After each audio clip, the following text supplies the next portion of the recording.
If I gave a fuck what y'all think I would be doing this?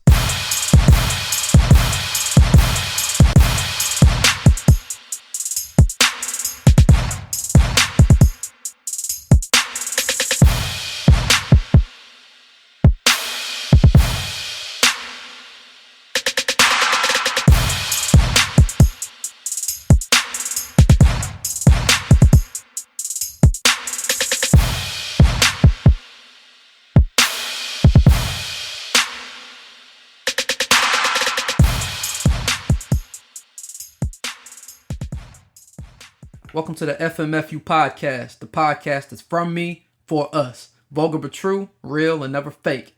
I'm your host, Reese, and I've got a lot of shit on my mind today, so let's get into it. Happy Friday, people, and welcome to episode Nina of the FMFU podcast.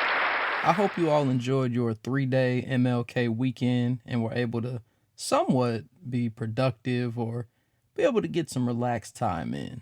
Me, I turned up, ate good, and I got some shopping done. Mother Nature has seemed to have gotten the best of me as my throat is just getting clogged like a bitch. So today, we're going to keep this short, sweet, to the point, and still insightful. But enough of that griping. Let's get into these thoughts so I can go back to minding my business and watching some TV. But actually, you know what? TV is actually a good place to start. I sit here and I think to myself that television is something that has been a staple in everyone's household forever. It doesn't matter whether you watch cable or if you are a streaming-only subscriber. Ultimately, everyone watches TV for a type of show because we all love good entertainment. There are a lot of good shows out nowadays, and every time I turn around, I always get all these recommendations of a good show that I need to watch. My issue is that when I start browsing for new recommendations I was told to watch, lots of times, it turns out to be too much. I get overwhelmed, and I can't decide, so I end up not watching shit. I just cut it off, hop on a video game, or I just do something else. Plus, lots of time, I can't start a new show immediately, or I'd be out of compliance. You'll know what I'm talking about later. But let's think about it, though. We are in like a TV renaissance. We got streaming shit, primetime shit, local channel shit, and a lot of it isn't trash either, as it's all good television. It's like the opposite of the hip-hop scene nowadays. It's a goddamn shame. But anyway, one show that I started catching up on is the show This Is Us. I've heard from lots of people on social media that it's a good show. Scratch that. I've heard from lots of people that it's a great show. A lot of people online have even claimed that, oh, I watched This Is Us. I'm going to be crying after every episode. And it took me a while to finally tune in. And I think the issue was, like I stated earlier, too much new shit to watch and too many new recommendations. Not counting the shows that I currently have in a rotation that I usually have to keep up on and catch up with. Shout out to Shameless.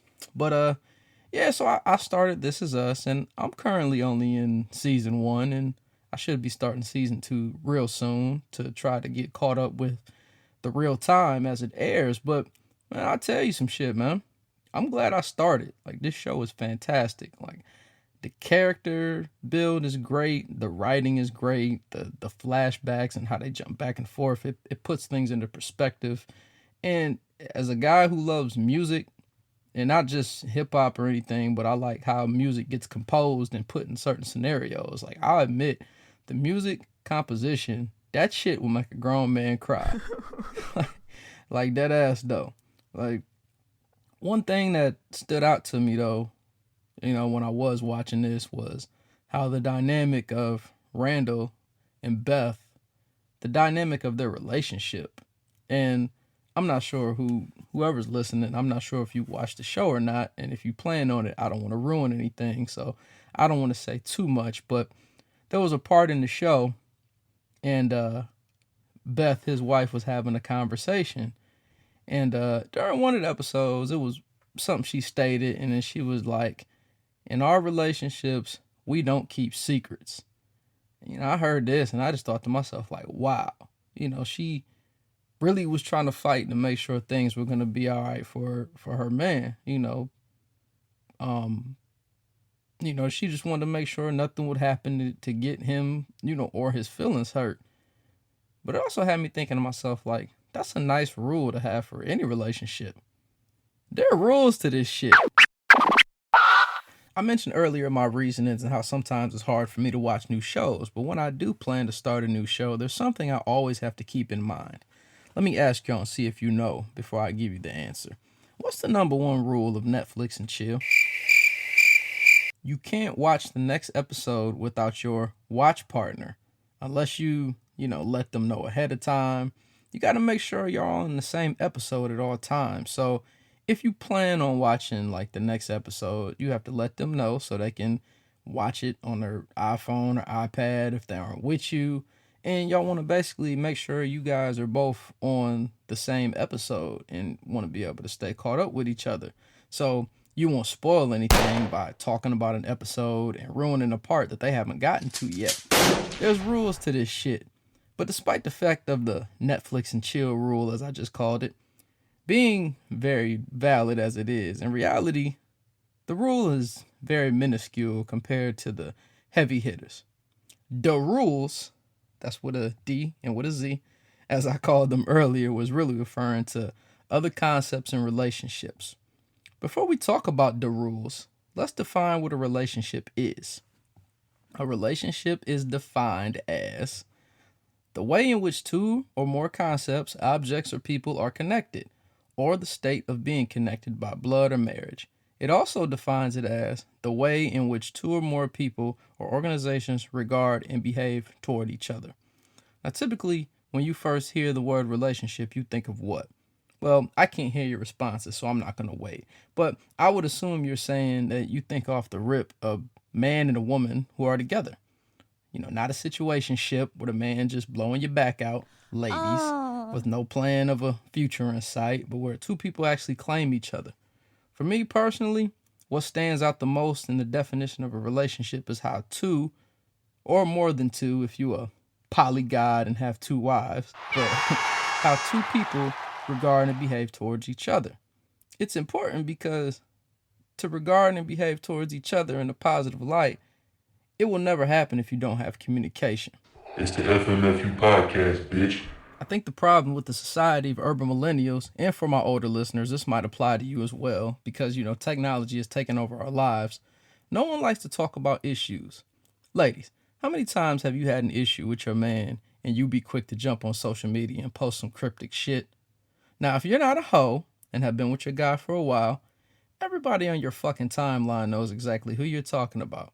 You're basically blasting your man in the public eye of everyone, and now you're involving all umpteen hundred, or 1,000, because you a hoe, followers in your personal business. In the eyes of a nigga like me who knows the game and used to be a part of the game, it seems to me by doing this that you're crying from attention from someone. Maybe from someone who has a dick and balls swinging between his legs, perhaps. Who knows? But unfortunately, posting all of your issues online doesn't help solve any of the problems. There are rules to this shit. If you have an issue with your guy, or fellas, if you have an issue with your girl, talk about it. Don't blast it on social media for everyone to see, because no one really cares about your problems. People so nosy that when someone posts something and they know it will cause drama, they'll leave a comment just so they can get the notifications and have some entertainment to read for the afternoon. Yo, I ain't gonna lie. I remember when I first saw someone post something trying to dog their girl, right? And then a bunch of people had commented just a period on the post. So I'm like mad confused. Like, why are these people just putting a period and posting? Like, no comments, nothing after that. I'm like, what the fuck is everybody doing? So then it just clicked and I'm like, oh, damn. Y'all putting a period on the Facebook post so then all the notifications will come to you whenever somebody replies. So then you can just jump back in and be nosy. Y'all some nosy motherfuckers, man. But going back to my initial point, don't play yourself crying to Facebook. These people are clowning your silly ass. Trust me. Just talk it out. Sometimes certain issues can be solved by having a simple conversation with the egos put right on to the side. During the course of this simple conversation, quote unquote, sometimes there will be times where you will come to the conclusion that you have to just agree to disagree. And there's nothing wrong with this. Ladies, Some of y'all really confuse me in what you say/post. Sometimes when I read certain things, it seems to me that a majority of the urban millennial women want a yes man or a robot nigga who doesn't express himself and just does everything that they say. Women will scream, happy wife, happy life. But when niggas be like, what about happy husband? The women get mad and say, what the fuck, man? Women's lots of times, niggas too, get it in their head that I'm right, you're wrong, deal with it. Or you either agree with me at all times, no matter what, even when I'm wrong, or we have problems. That shouldn't be the case. You have to respect each other's opinion. And if you disagree, then just respectfully disagree and try to move on. You also should be okay with your significant other being comfortable enough to tell you when you're wrong. Your partner should be able to tell you an issue they have, not necessarily whine, bitch, or moan, but express themselves in a clear-cut way for you to understand with examples. Because let's be real, saying, oh, that's just how I feel, that shit won't work or solve the issue. You got to give examples as to why you feel the way you do, especially to us men.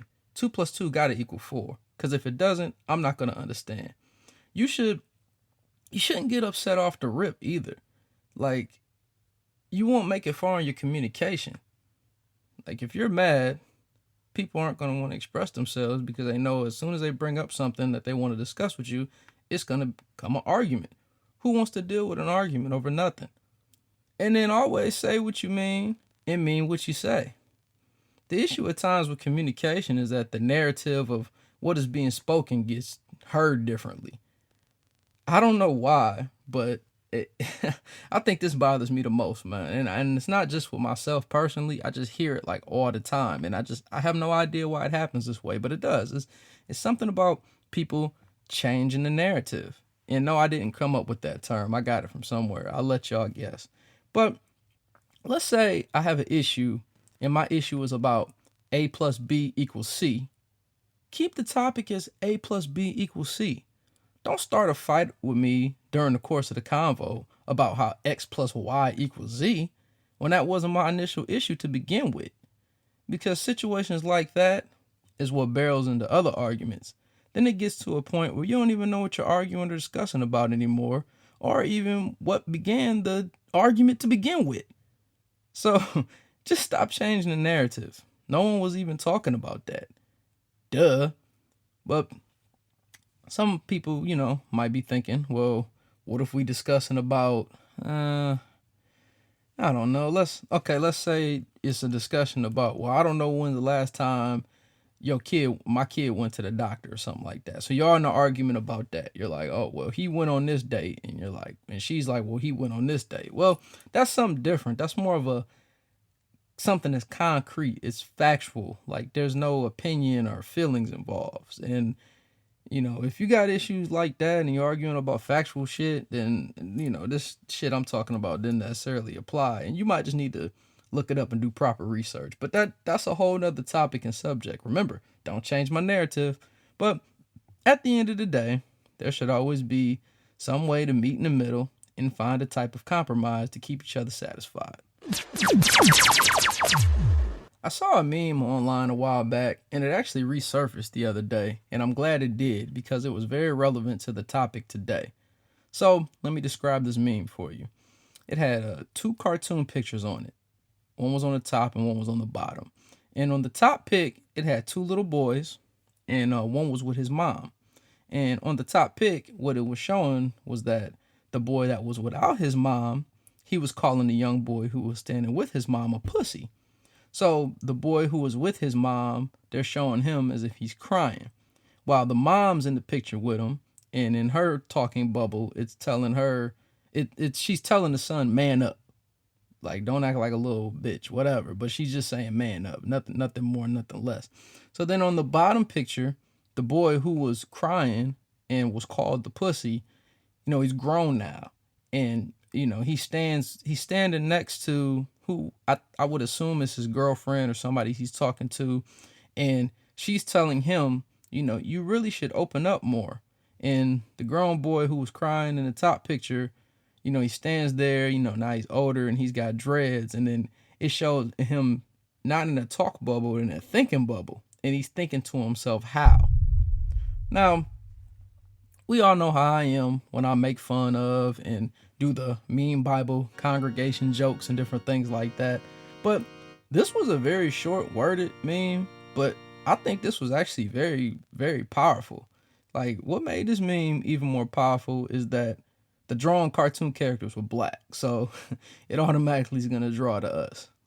FMFU, FUBU. Anyway, but I think we as black men have been raised on this culture that expressing yourself is something that is deemed as being soft.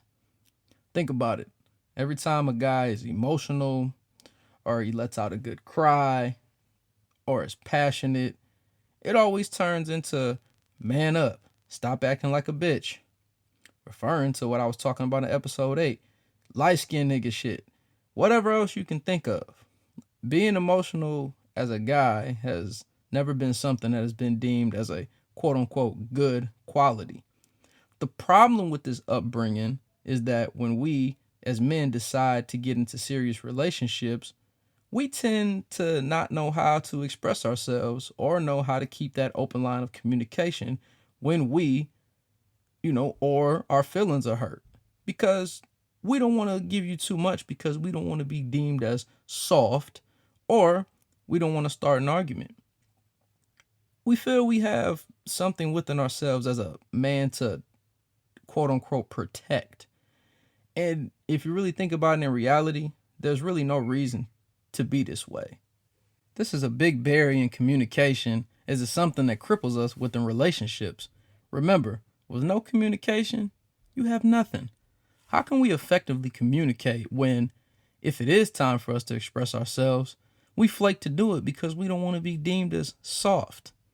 I think this is a barrier that needs to be broken through.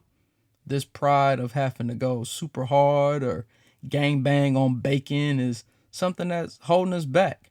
You can be a big NBA or big NFL linebacker, or even who you are as a regular person working your regular job. And you can still be that, know how to fight, but you can also still know how to express your emotions.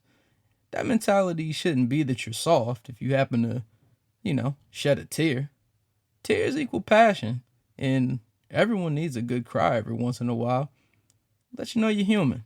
Remember those kids depicted on TV in the schoolyard that would get picked on by the big bad bully, and eventually they snapped and they start bawling, but then they start beating that bully's ass? I think that happened in it happened in the movie The Christmas Story.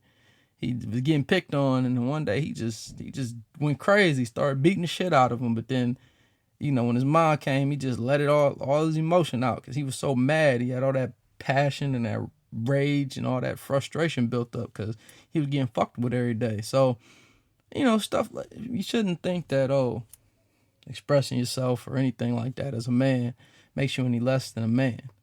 I mean, it doesn't make you soft. All it is an expression. I'll be real with y'all though, man. There's this episode of The Fresh Prince. It's called Papa's Got a Brand New Excuse. And in this episode, Will's dad comes back after 14 years, and they start to spend time and they hang out, and they were planning to do a summer trip.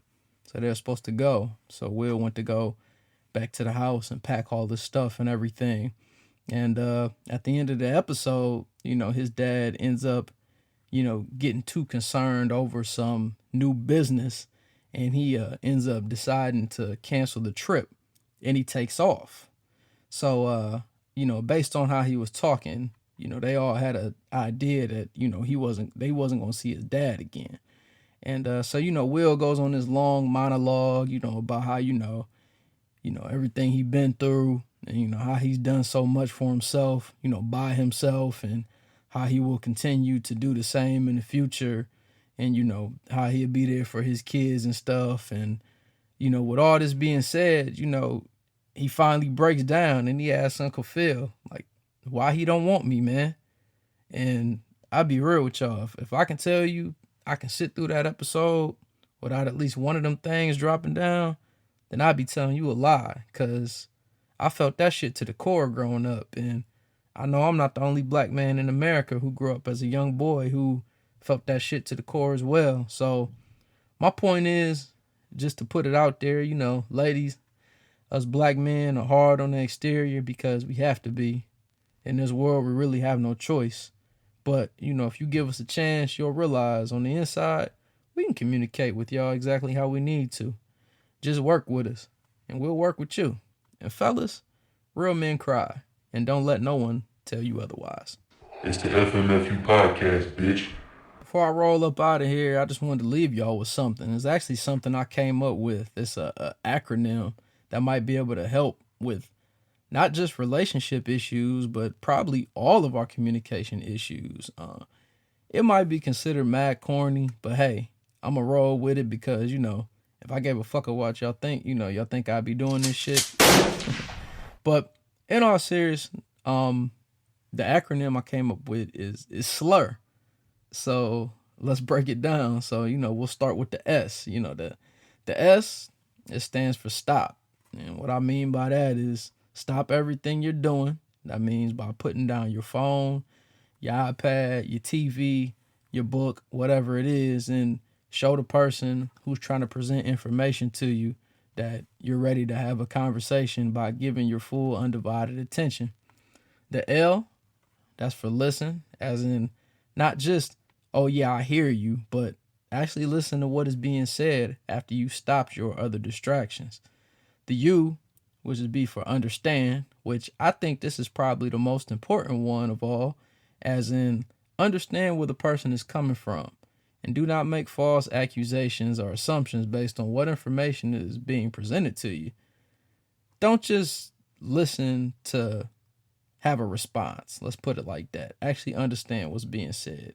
And then lastly, the R stands for respond. So, after you stopped doing what you're doing, took the time out to give your full undivided attention, listen to what's going on, and actually hear what they're saying and understand it to the fullest, you should be able to respond accordingly based on the issue that is being presented to you and fully be able to give meaningful feedback on how you truly feel without changing the narrative or what they're trying to present, and sticking to the script and giving something back meaningful on what you can contribute to the conversation to make things better with you and your significant other or your business partner or whoever it is. So stop, listen, understand, and respond. That goes SLUR or slur. Fool. Thank you for listening to the FMFU podcast. Make sure you hit the subscribe button to receive all the latest podcasts when they release. Also be sure to follow FMFU on Twitter and Instagram at FMFU_podcast. Remember, people, if no one is going to be honest with you, your boy Reese will. And that's always. Until next time, fuckers.